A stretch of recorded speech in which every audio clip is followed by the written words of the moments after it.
ಆ ಮಲಮೂತ್ರದ ನೀರಿನಲ್ಲೇ ನೀನು ಮಿಂದೆದ್ದು ಬಾ ಅಂತ ಹೇಳಿದ್ರಲ್ಲ, ನಾನು ಹೋಗಿ ಮಿಂದೆದ್ದು ಬಂದಿದ್ದೀನಿ. ದೇಶದ ಪೂರ್ತಿ ಬಂದಿದ್ದಂಥವರೆಲ್ಲ ಗಂಗೆ ಮೈಯಲ್ಲಿ ನೀರು ತೊಗೊಂಡೋಗಿದ್ದಕ್ಕೆ ಇವತ್ತು ಪ್ರಯಾಗರಾಜದಲ್ಲೇ ನೀರಿಲ್ಲ ಅಂತ ಹೇಳುವಂಥ ಮಟ್ಟಿಗೆ ಕೀಳು ಮಟ್ಟದ ಕಾಮೆಂಟ್ ಮಾಡ್ತಾರಲ್ರಿ. 500 ವರ್ಷಗಳ ನಿರಂತರ ತ್ಯಾಗ ಬಲಿದಾನಗಳ ಮುಖಾಂತರ ಕಾನೂನಾತ್ಮಕವಾಗಿ ರುಜುವಾತುಪಡಿಸಿ ಕಟ್ಟಿದಂತಹ ಅಯೋಧ್ಯೆಯ ರಾಮ ಮಂದಿರದಲ್ಲಿ ಇವತ್ತು ಜನ ಸಮಾಧಾನ ಇಲ್ಲದೆ ಒಳ್ಳೆ ಒಂದು ಸಿನಿಮಾ ಥಿಯೇಟ್ರಿಗೆ ನುಗ್ಗೋ ರೀತಿಯಲ್ಲಿ ನುಗ್ತೀವಿ ಅಂತ ಹೇಳಿದ್ರೆ ನಮ್ಮನ್ನು ನಾವು ಹಿಂದೂಗಳು ಅಂತ ಹೆಂಗೆ ಕರ್ಕೊಳ್ಳೋದು ಅನ್ನೋಂಥ ಪ್ರಶ್ನೆ ಬರುತ್ತೆ.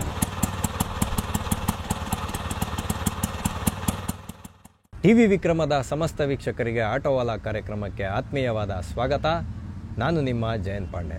ಸ್ನೇಹಿತರೆ, ಆಟೋವಾಲಾ ಕಾರ್ಯಕ್ರಮಕ್ಕೆ ನಾವಿಂದು ಆಯ್ದುಕೊಂಡಂತಹ ವಿಷಯ ಯಾತ್ರಾತ್ರಿಯಾಗಿ ನಮ್ಮ ಜವಾಬ್ದಾರಿಗಳೇನು. ಕುಂಭಮೇಳ ಮುಗಿದ್ರೂ ಮಳೆಯ ಹನಿ ನಿಲ್ಲಿಲ್ಲ ಅನ್ನುವಂಥ ರೀತಿಯಲ್ಲಿದೆ ಕುಂಭಮೇಳದ ವಿಶೇಷತೆ. ನಾನು ಒಬ್ಬ ಯಾತ್ರಾರ್ಥಿಯಾಗಿ ಕೊನೆ ಕ್ಷಣದಲ್ಲಿ ಕುಂಭಮೇಳದಲ್ಲಿ ಭಾಗವಹಿಸಿದ್ದೆ. ಅಲ್ಲಿ ಆದಂತಹ ಒಂದು ಅನುಭವಗಳನ್ನು ನಿಮ್ಮೊಟ್ಟಿಗೆ ಹಂಚ್ಕೋಬೇಕು. ಮತ್ತು ನಾನೊಬ್ಬ ಹಿಂದೂ ಆಗಿ ನಾನು ತೀರ್ಥಕ್ಷೇತ್ರಗಳಿಗೆ ತೆರಳಿದಾಗ ನಾನು ಯಾವ ರೀತಿಯಾಗಿ ಜವಾಬ್ದಾರಿಯುತವಾಗಿ ನಡ್ಕೋಬೇಕು ಅನ್ನೋವಂಥ ವಿಷಯನ ನಿಮ್ಮೊಂದಿಗೆ ಹಂಚ್ಕೊಳ್ಳೋ ಅಂಥ ಪ್ರಯತ್ನ ಮಾಡ್ತೀನಿ. ಅದರಲ್ಲದೆ ಈಗ ಕೆಟ್ಟದಾಗಿ ಒಂದು ಕಾಮೆಂಟ್ಗಳನ್ನು ಮಾಡ್ತಾ ಇದ್ರಲ್ಲ, ಕೆಟ್ಟದಾಗಿ ಕುಂಭಮೇಳವನ್ನು ಆಗಲಿ ಬಿಂಬಿಸ್ತಾ ಇದ್ರಲ್ಲ, ಅಂಥವ್ರಿಗೂ ಕೂಡ ಕುಂಭಮೇಳ ಅಂತ ಹೇಳ್ತಕ್ಕಂಥದ್ದು ಯಾರ್ಯಾರು ಏನೇನು ನನ್ನ ಬಯಸಿದ್ರೋ ಅದನ್ನೇ ತೋರಿಸಿಕೊಟ್ಟಿದೆ ಅಂತ ಹೇಳುವಂಥ ವಿಷಯನ ನಿಮ್ಮ ಮುಂದೆ ಇಡುವಂಥ ಪ್ರಯತ್ನ ಮಾಡ್ತೀನಿ. ಮೊಟ್ಟ ಮೊದಲನೆಯದಾಗಿ ಕುಂಭಮೇಳಕ್ಕೆ ನಾನು ಹೋಗ್ಬೇಕು ಅಂದ್ಕೊಂಡಿದ್ದೆ, ಆದರೆ ಕಾರಣಾಂತರಗಳಿಂದ ವಿಳಂಬ ಆಗ್ತಾ ಬಂತು. ಆದರೆ ಭಗವಂತನ ಯೋಗ, ಕಡೆಯ ದಿನ ಶಿವರಾತ್ರಿಯ ದಿನದಂದು ನಾನು ಕುಂಭಮೇಳದಲ್ಲಿ ಭಾಗವಹಿಸಿದೆ. ಮಾತಾ ಗಂಗಾಮಯ್ಯಳ ಮಡಿಲಿನಲ್ಲಿ ಸ್ನಾನವನ್ನು ಮಾಡಿದೆ. ಆ ಅನುಭವ ಅನುಭವಿಸಿದವರಿಗೆ ಮಾತ್ರ ಗೊತ್ತಾಗುತ್ತೆ. ಆ ಒಂದು ಅನುಭೂತಿಯನ್ನು ನಾವು ಸ್ವತಃ ತೆರಳಿದಾಗ ಮಾತ್ರ ನಮಗೆ ತಿಳಿತಕ್ಕಂಥದ್ದು. ಅಲ್ಲಿನ ನದಿಯ ಪಾತ್ರದಲ್ಲಿರ್ತಕ್ಕಂಥ ಆ ಮರಳೇನಿದೆ ಅದೇ ಒಂಥರ ವಿಶೇಷವಾಗಿದೆ. ಒಂದು ಬೂದು ಬಣ್ಣದ ಮಣ್ಣದು, ನಮ್ಮಲ್ಲಿ ಇವಾಗ ಜೇಡಿ ಮಣ್ಣು ಹೆಂಗಿರುತ್ತೆ ಆ ಥರವಾಗಿಲ್ಲ, ಅದು ಒಂಥರ ವಿಶೇಷವಾಗಿದೆ, ತುಂಬ ನುಣುಪಾಗಿದೆ. ಅದೆಲ್ಲ ಬೇರೆ ವಿಷಯ. ಆದರೆ ಕುಂಭಮೇಳದ ಬಗ್ಗೆ ಕೆಲವರು ಕೆಟ್ಟದಾಗಿ ಕಾಮೆಂಟ್ ಮಾಡ್ತಾ ಇದ್ರಲ್ಲ, ನಾನು ಕಾಮೆಂಟ್ಸ್ಗೆಲ್ಲ ಉತ್ತರಿಸ್ಕೋಗೋದಕ್ಕೆ ಹೋಗೋದಿಲ್ಲ. ಆ ಮಲಮೂತ್ರದ ನೀರಿನಲ್ಲೇ ನೀನು ಮಿಂದೆದ್ದು ಬಾ ಅಂತ ಹೇಳಿದ್ರಲ್ಲ, ನಾನು ಹೋಗಿ ಮಿಂದೆದ್ದು ಬಂದಿದ್ದೀನಿ. ಗಂಗಾಮಾತೆಯ ಕೃಪೆಯಿಂದ, ಭಗವಾನ್ ಮಹಾದೇವನ ಕೃಪೆಯಿಂದ ನನಗೇನೂ ಆಗಿಲ್ಲ. ಎಲ್ಲೂ ಚರ್ಮನೂ ಕಾಯಿಲೆ ಬರಲಿಲ್ಲ, ಹೊಟ್ಟೆನೂ ಏನೂ ಕೆಡಲಿಲ್ಲ, ಏನೂ ಆಗಿಲ್ಲ. ನನಗೆ ತಾಯಿಯ ಮಡಿಲಿನಲ್ಲಿ ಮಲಗಿ ಒಂದು ಸುಖವಾದ ನಿದ್ರೆಯನ್ನು ಮಾಡಿ ಬಂದಂತಹ ಅನುಭೂತ ಆಯಿತು. ಮೈಯೆಲ್ಲ ಅನುಭೂತಿ ಬಂತು, ಮೈಯೆಲ್ಲ ರೋಮಾಂಚನವಾಯಿತು. ಆ ಅನುಭೂತಿಯನ್ನು ಹೋಗಿ ಪಡೆದವರೇ ಪುಣ್ಯವಂತರು ಅಂತ ನಾನು ಈ ಮೂಲಕ ಹೇಳೋಕ್ಕೆ ಇಚ್ಛೆಪಡ್ತೀನಿ. ಆದರೆ ಕುಂಭಮೇಳ ಇದೆಯಲ್ಲ, ಒಂಥರ ಭಗವದ್ಗೀತೆ ಇದ್ದಂಗೆ ಆಯ್ತದು. ಇವಾಗ ಒಂದು ಲೆಕ್ಕಾಚಾರಕ್ಕೆ ನೋಡೋದಾದರೆ ಯಾರ್ಯಾರು ಏನನ್ನು ನಿರೀಕ್ಷೆ ಮಾಡಿದ್ರೋ, ಯಾರ್ಯಾರು ಏನನ್ನು ನೋಡಬೇಕು ಅಂತಿದ್ರೋ ಅದನ್ನೇ ತೋರಿಸ್ಕೊಟ್ಟಿದೆ. ಯಾರು ಕುಂಭಮೇಳದಲ್ಲಿ ಗಲೀಜು ಕಾಣಬೇಕು ಅಂತಿದ್ರೋ ಅವ್ರು ಗಲೀಜೇ ಕಾಣಿಸಿದೆ. ಹಂಗಾಗಿ ಈ ಹೊಲಸನ್ನು ನೋಡಬೇಕು ಅಂದವ್ರಿಗೆ ಹೊಲಸೇ ಕಂಡಿದೆ, ಅದರೊಳಗಡೆ ಭಕ್ತಿಯನ್ನು ಕಾಣಬೇಕು ಅಂದವ್ರಿಗೆ ಭಕ್ತಿ ಕಾಣಿಸಿದೆ, ಆಧ್ಯಾತ್ಮ ಕಾಣಿಸ್ಬೇಕು ಅಂದವ್ರಿಗೆ ಆಧ್ಯಾತ್ಮ ಕಂಡಿದೆ, ಗಂಗೆ ಕಲುಷಿತಳಾಗಿದ್ದಾಳೆ ಅಂದವ್ರಿಗೆ ಕಲುಷಿತವಾಗೇ ಕಂಡಿದೆ, ಪರಿಶುದ್ಧವಾಗಿದ್ದಾಳೆ ಅಂದವ್ರಿಗೆ ಪರಿಶುದ್ಧವಾಗೇ ಕಂಡಿದ್ದಾಳೆ, ಪವಿತ್ರವಾಗಿದ್ದಾಳೆ ಅಂದವ್ರಿಗೆ ಪವಿತ್ರವಾಗೇ ಇದೆ. ಮತ್ತು ನಾನು ನನ್ನ ಪಾಪಗಳನ್ನು ತೊಳ್ಕೊಬೇಕು ಅಂದವ್ರಿಗೆ ಪಾಪವನ್ನು ತೊಳೆದು ಕೊಟ್ಟುವಂಥ ಅನುಭೂತಿಯನ್ನು ಕೂಡ ಕೊಟ್ಟಿದ್ದಾರೆ. ಆದರೆ ಇಲ್ಲಿಯವರೆಗೆ 63 ಕೋಟಿಗೂ ಮಿಗಿಲಾದಂಥ ಹಿಂದೂಗಳು ಮಹಾಶಿವರಾತ್ರಿಯ ದಿನದವರೆಗೆ ಪುಣ್ಯ ಸ್ನಾನವನ್ನು ಮಾಡಿ ಪುನೀತರಾಗಿ ಹೋಗಿದ್ದಾರೆ. ಆದರೆ ನಮ್ಮದೆಲ್ಲ ಕತೆ ಮುಗೀತು, ನಾವು ಹೋಗಿ ಭಾಗವಹಿಸಿದ್ವಿ, ಬಂದ್ವಿ. ಆದರೆ ಪ್ರತ್ಯಕ್ಷ ನಾನು ನೋಡಿದಾಗ ಎಲ್ಲ ವ್ಯವಸ್ಥೆಗಳು ಅಲ್ಲಿ ಸರಿಯಾಗೇ ಇತ್ತು. ಇಲ್ಲಿ ಸಾಮಾಜಿಕ ಜಾಲತಾಣದಲ್ಲಿ ಹರಿದಾಡಿರುವಂಥ ವಿಡಿಯೋಗಳು ಯಾವುದು ಅಂತ ಹೇಳಿದ್ರೆ, ಅಲ್ಲಿ ಒಂದು ಬ್ಯಾರಿಕೇಟಿಂಗ್ ಸಿಸ್ಟಮ್ ಮಾಡಿರ್ತಾರೆ ಸ್ನಾನಘಟ್ಟದಲ್ಲಿ. ಒಂದೊಂದು ಸ್ನಾನಘಟ್ಟದ ಮಧ್ಯದಲ್ಲಿ ಒಂದು ಡಿವೈಡರ್ಸನ್ನು ಹಾಕಿರ್ತಾರೆ. ಅಂದರೆ ಆ ಒಂದು ಘನ ತ್ಯಾಜ್ಯ ಏನಿದೆ ಮುಂದಕ್ಕೆ ಹೋಗಬಾರ್ದು ಅಂತ. ಅಂದರೆ ಈ ಹೂವು, ದೀವಿಗೆ, ತೆಂಗಿನಕಾಯಿ, ಬಟ್ಟೆಗಳು ಇದನ್ನೆಲ್ಲ ಬಿಟ್ಬಿಡ್ತಾರೆ. ಅವು ಮುಂದಿನ ಸ್ನಾನಘಟ್ಟಕ್ಕೆ ಹೋಗಬಾರ್ದು ಅಂತ ಹಾಕಿರೋ ಜಾಗದಲ್ಲಿ ಇವ್ರು ಹಿಡಿತಾರೆ. ಮತ್ತು ಬೇಸಿಗೆ ಕಾಲ ಹತ್ತಿರ ಇರೋದ್ರಿಂದ ಗಂಗೆಯ ಹರಿವು ತುಂಬ ಕಮ್ಮಿ ಆಗಿದೆ. ಹಾಗಾಗಿ ಅದನ್ನು ಸ್ವಲ್ಪ ಒಳಗಡೆ ಸರಿಸುವಂಥ ಪ್ರಯತ್ನ ಮಾಡಿರ್ತಾರೆ. ಮತ್ತು ಯಾಕೆ ಅಂತಂದರೆ ಅದರಲ್ಲಿ ಸುರಕ್ಷತೆಯ ದೃಷ್ಟಿಯೂ ಇದೆ, ಇಲ್ಲ ಅಂತ ಹೇಳಿಲ್ಲ. ಕೆಲವು ಸ್ನಾನಘಟ್ಟಗಳಲ್ಲಿ ಕ್ಲೀನಾಗಿದೆ, ಕೆಲವು ಸ್ನಾನಘಟ್ಟಗಳಲ್ಲಿ ನೀರಿನ ಹರಿವು ಕಡಿಮೆ ಆಗಿರ್ತಕ್ಕಂಥದ್ದು ಸತ್ಯ. ಅದು ಕೊನೆ ಕಾಲದಲ್ಲಿ ಮಾತ್ರ, ಅಂದರೆ ಇನ್ನೇನೊಂದು ವಾರ ಇದೆ ಅನ್ನುವಾಗ ಆ ರೀತಿಯಾಗಿ ಕಡಿಮೆ ಪ್ರಮಾಣದಲ್ಲಿ ನೀರಿನ ಹರಿವು ಆಗಿರ್ತಕ್ಕಂಥದ್ದು. ಇದಕ್ಕೂ ಮೀರಿ ಇನ್ನೊಂದು ನಗು ವಿಷಯ ಏನಂತ ಹೇಳಿದ್ರೆ, ದೇಶದ ಪೂರ್ತಿ ಬಂದಿದ್ದಂಥವರೆಲ್ಲ ಗಂಗೆ ಮೈಯಲ್ಲಿ ನೀರು ತೊಗೊಂಡೋಗಿದ್ದಕ್ಕೆ ಇವತ್ತು ಪ್ರಯಾಗರಾಜದಲ್ಲೇ ನೀರಿಲ್ಲ ಅಂತ ಹೇಳುವಂಥ ಮಟ್ಟಿಗೆ ಕೀಳು ಮಟ್ಟದ ಕಾಮೆಂಟ್ ಮಾಡ್ತಾರಲ್ರಿ. ಹಿಮಾಲಯ ಪರ್ವತದಲ್ಲಿ ಉಗಮಿಸುವಂಥ ಗಂಗಾ ಮಾತೆ ಎಷ್ಟು ಜನಕ್ಕೆ ಬೇಕಾದ್ರೂ ನೀರನ್ನು ಕೊಡ್ತಾರೆ, ಆಯ್ತಲ್ವಾ? ಅದು ಇರಲಿ. ಆದರೆ ಒಬ್ಬರು ಯಾತ್ರಾರ್ಥಿಗಳಾಗಿ ನಾವು ತೀರ್ಥಕ್ಷೇತ್ರಗಳಿಗೆ ತೆರಳಿದಾಗ ನಾವು ಯಾವ ರೀತಿಯಾಗಿ ಜವಾಬ್ದಾರಿಯಾಗಿ ನಡ್ಕೋಬೇಕು ಅನ್ನೋದನ್ನು ನಾನಿಲ್ಲಿ ಸ್ವಲ್ಪ ನಮ್ಮ ಹಿಂದೂಗಳಿಗೆ ವಿನಮ್ರವಾಗಿ ಹೇಳಲಿಕ್ಕೆ ಒಂದು ಆಕಾಂಕ್ಷೆಯನ್ನು ಇಟ್ಕೊಂಡಿದ್ದೀನಿ. ಯಾರು ದಯವಿಟ್ಟು ಬೇಜಾರು ಮಾಡ್ಕೋಬೇಡಿ, ಎಲ್ರಿಗೂ ಗೊತ್ತಿರೋ ಅಂಥದ್ದೇ ವಿಚಾರ. ಸರ್ಕಾರ ಅಲ್ಲೆಲ್ಲ ಅಷ್ಟು ವ್ಯವಸ್ಥೆ ಮಾಡಿದೆ. ಇವಾಗ ಕುಂಭಮೇಳ ಮುಗಿದಿದೆ. ಯೋಗಿ ಆದಿತ್ಯನಾಥ್ ಅವರು ಅಲ್ಲಿ ಸಫಾಯಿ ಕರ್ಮಚಾರಿಗಳು ಯಾರಿದ್ರೋ ಪೌರ ಕಾರ್ಮಿಕರು ಅವ್ರ ಜೊತೆಯಲ್ಲಿ ಕೂತು ಊಟವನ್ನು ಮಾಡಿದ್ದಾರೆ, ಅವ್ರಿಗೆ ಒಂದು ಕೃತಜ್ಞತೆಯನ್ನು ಸಲ್ಲಿಸಬೇಕು ಅಂತ. ಆದರೆ ಅವ್ರಿಗೆಲ್ಲ ಹೆಚ್ಚುವರಿಯಾಗಿ 16,000 ರೂಪಾಯಿಗಳ ವೇತನವನ್ನು ಕೊಡ್ತಾ ಇದ್ದಾರೆ, 10,000 ರೂಪಾಯಿಗಳ ಬೋನಸನ್ನು ಕೊಡ್ತಾ ಇದ್ದಾರೆ ಸಫಾಯಿ ಕರ್ಮಚಾರಿಗಳಿಗೆ.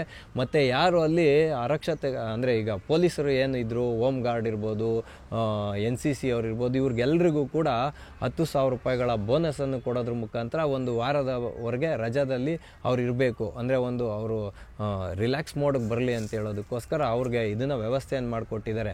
ಅಷ್ಟೇ ಅಲ್ಲದೆ ಯಾರ್ಯಾರು ಕುಂಭಮೇಳದಲ್ಲಿ ಭಾಗವಹಿಸೋಕ್ಕಾಗಿರಲಿಲ್ಲ ಅವ್ರಿಗೂ ಕೂಡ ಗಂಗಾ ಜಲ ಸಿಗಬೇಕು ಅಂತ ಹೇಳುವಂಥ ಉದ್ದೇಶದಿಂದ 300ಕ್ಕೂ ಹೆಚ್ಚಿನ ಅಗ್ನಿಶಾಮಕ ದಳದ ಇದಿರ್ತಾವಲ್ಲ ಫೈರ್ ಇಂಜಿನ್ಸು ಅಂಥ ಟ್ಯಾಂಕರ್ಗಳು, ಫೈರ್ ಇಂಜಿನಲ್ಲಿ ಉಪಯೋಗ ಅಂಥ ಟ್ಯಾಂಕರ್ಗಳು, ನೀರಿನ ಟ್ಯಾಂಕರ್ಗಳ ಮುಖಾಂತರ ಎಲ್ಲ ಜಿಲ್ಲಾ ಕೇಂದ್ರಗಳಿಗೆ ತ್ರಿವೇಣಿ ಸಂಗಮದಿಂದ ಗಂಗಾಜಲವನ್ನು ತಲುಪಿಸುವಂಥ ವ್ಯವಸ್ಥೆಯನ್ನು ಕೂಡ ಮಾಡ್ತಾ ಇದ್ದಾರೆ.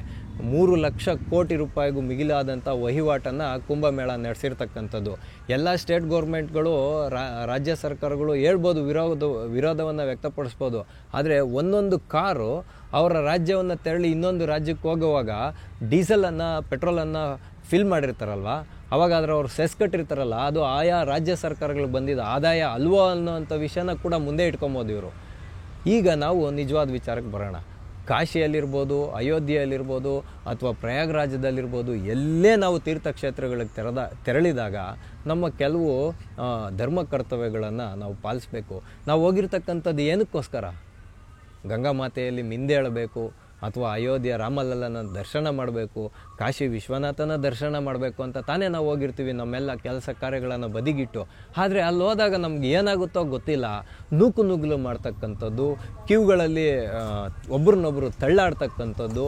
ಮತ್ತು ಈಗ ನದಿ ಪಾತ್ರಗಳಲ್ಲಿ ಸ್ನಾನ ಮಾಡುವಾಗ ಇರ್ಬೋದು ನಂಬಿಕೆ ಬೇರೆ, ಮೂಢನಂಬಿಕೆ ಬೇರೆ ಆಗುತ್ತೆ. ನಮ್ಮ ಹಿಂದೂ ಧರ್ಮಶಾಸ್ತ್ರಗಳಲ್ಲಿ ಎಲ್ಲೂ ಕೂಡ ಸ್ಪಷ್ಟವಾಗಿ ಉಲ್ಲೇಖನೆ ಮಾಡಿದ್ದಾರೆ, ಯಾವುದೇ ನದಿ ಪಾತ್ರ ಇರ್ಬೋದು, ಪರಿಸರವನ್ನು ಎಲ್ಲೂ ಕೂಡ ನಾವು ಹಾಳು ಮಾಡೋಂಗಿಲ್ಲ. ನಾವಿವಾಗ ಸ್ನಾನ ಮಾಡಿದ ಬಟ್ಟೆಯನ್ನು ಗಂಗೆಯಲ್ಲೇ ವಿಸರ್ಜನೆ ಮಾಡಬೇಕು ಅನ್ನೋದೇ ನಿಮ್ಮ ಉದ್ದೇಶ ಆಗಿದ್ದರೆ ದಯವಿಟ್ಟು ಸ್ನಾನ ಮಾಡಿ ಬನ್ನಿ. ಆ ಬಟ್ಟೆಯನ್ನು ಚೇಂಜ್ ಮಾಡಿ ಅಲ್ಲಿ ಕಸದ ಬುಟ್ಟಿ ಇಟ್ಟಿರ್ತಾರೆ, ಅದರಲ್ಲಿ ಹಾಕಿ. ಗಂಗಾ ಮಾತೆ ಇರ್ಬೋದು, ಯಾವುದೇ ಯಮುನಾ ಮಾತೆ ಇರ್ಬೋದು, ಯಾರೇ ಇರ್ಬೋದು, ಭಕ್ತಿಯನ್ನು ಬೇಡ್ತಾರೆ. ಒಂದು ಇವಾಗ ದೀವಟಿಕೆಯನ್ನು ನೀವು ಹಚ್ಚಿದ್ರಿ ಅಂತ ಹೇಳಿ ಅದು ಉರಿಯೋ ತನಕ ಅಲ್ಲೇ ಇಟ್ಕೊಳ್ಳಿ ಬೇಕಾದ್ರೆ ಹಿಂಗೆ, ನಂತರ ತಂದು ದಡದಲ್ಲಿರುವಂಥ ಕಸದ ಬುಟ್ಟಿಯಲ್ಲಿ ಹಾಕುವಷ್ಟು ಪರಿಜ್ಞಾನವನ್ನು ಕೂಡ ನಾವು ಬೆಳೆಸ್ಕೊಂಡಿಲ್ಲ ಅಂತ ಹೇಳಿದ್ರೆ ನಾವು ಹೆಂಗೆ ನಮ್ಮ ತೀರ್ಥಕ್ಷೇತ್ರಗಳ ಒಂದು ಸಾತ್ವಿಕತೆಯನ್ನು ಕಾಪಾಡಲಿಕ್ಕೆ ಸಾಧ್ಯ ಆಗುತ್ತೆ ಅನ್ನೋವಂಥ ಪ್ರಶ್ನೆಯನ್ನು ಇಟ್ಕೋಬೇಕು.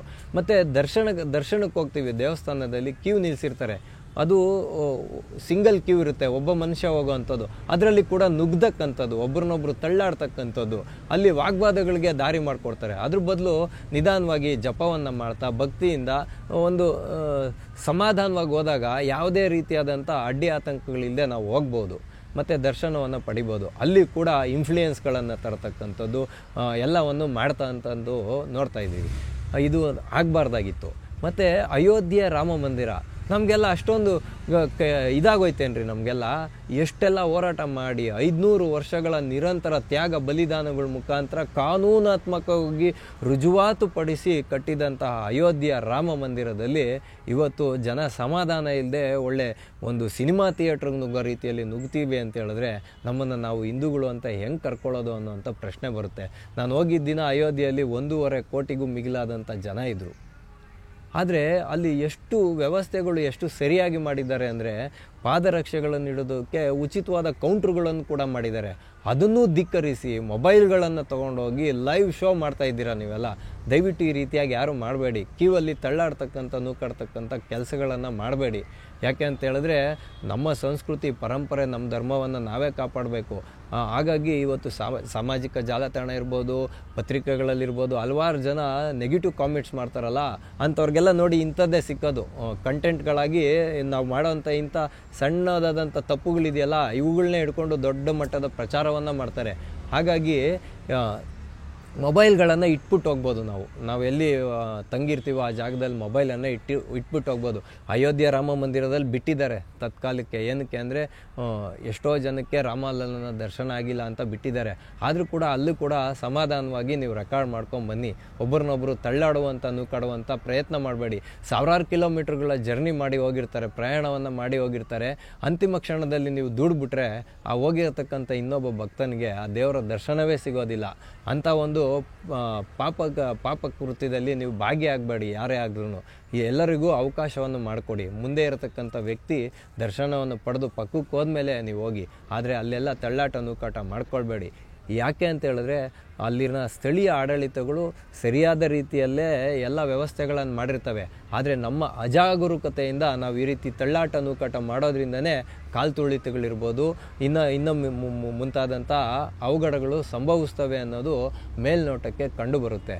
ಹಾಗಾಗಿ ಇನ್ನು ಮುಂದೆ ನಾವು ಯಾವುದೇ ತೀರ್ಥಕ್ಷೇತ್ರಗಳಿಗೆ ತೆರಳಿದಾಗ ಅಲ್ಲಿನ ವಾತಾವರಣವನ್ನು ಪ್ರದೂಷಣೆ ಮಾಡದೆ ಸಮಾಧಾನವಾಗಿ ತದೇಕ ಚಿತ್ತರಾಗಿ ದೇವರ ದರ್ಶನವನ್ನು ಮಾಡೋದ್ರ ಮುಖಾಂತರ ನಮ್ಮ ತ್ಯಾಜ್ಯಗಳು ಏನೇ ಇರ್ಬೋದು, ಘನ ತ್ಯಾಜ್ಯಗಳಿರ್ಬೋದು ಅಥವಾ ಯಾವುದೇ ಹೂವು ಇರ್ಬೋದು, ಏನೇ ಇರ್ಬೋದು, ಅದನ್ನು ನದಿ ಪಾತ್ರಗಳಲ್ಲಿ ಬಿಸಾಡೋದು ಬೇಡ. ಅದನ್ನೆಲ್ಲ ತೆಗೆದು ಡಸ್ಟ್ಬಿನ್ನಲ್ಲಿ ಹಾಕೋದ್ರ ಮುಖಾಂತರ ನಮ್ಮ ತೀರ್ಥಕ್ಷೇತ್ರಗಳನ್ನು ನಾವೇ ಸ್ವಚ್ಛವಾಗಿಟ್ಕೊಳ್ಬೇಕು ಅನ್ನೋ ಒಂದು ಪಾಠವನ್ನು ಕಲಿಬೇಕು ಅಂತ ಹೇಳುವಂತಹ ವಿನಂತಿಯೊಂದಿಗೆ ಆಟೋವಾಲ ಕಾರ್ಯಕ್ರಮವನ್ನು ನಾವಿಂದು ಮುಗಿಸ್ತಾ ಇದ್ದೇವೆ.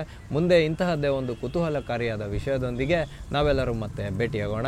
ಅಲ್ಲಿಯವರೆಗೂ ಟಿ ವಿ ವಿಕ್ರಮವನ್ನು ಸಬ್ಸ್ಕ್ರೈಬ್ ಮಾಡುವುದರ ಮುಖಾಂತರ, ನಿಮ್ಮ ಸದ್ವಿಚಾರಗಳನ್ನು ಕಾಮೆಂಟ್ ಮಾಡುವುದರ ಮುಖಾಂತರ ಹಾಗೂ ಶೇರ್ ಮಾಡುವುದರ ಮುಖಾಂತರ ನಮ್ಮನ್ನು ಪ್ರೋತ್ಸಾಹಿಸಿ. ಟಿವಿ ವಿಕ್ರಮ, ದೇಶ ನಿಮ್ಮ ಕೈಯಲ್ಲಿ. ಈ ಕಾರ್ಯಕ್ರಮ ನಿಮಗೆ ಇಷ್ಟ ಆಗಿದ್ದಲ್ಲಿ ಲೈಕ್, ಶೇರ್ ಹಾಗೂ ಕಮೆಂಟ್ ಮಾಡಿ. ಟಿವಿ ವಿಕ್ರಮದ ಕಾರ್ಯಕ್ರಮಗಳನ್ನು ನಿರಂತರವಾಗಿ ವೀಕ್ಷಿಸಲು ಸಬ್ಸ್ಕ್ರೈಬ್ ಮಾಡಿ, ಬೆಲ್ ಐಕನ್ ಒತ್ತಿ.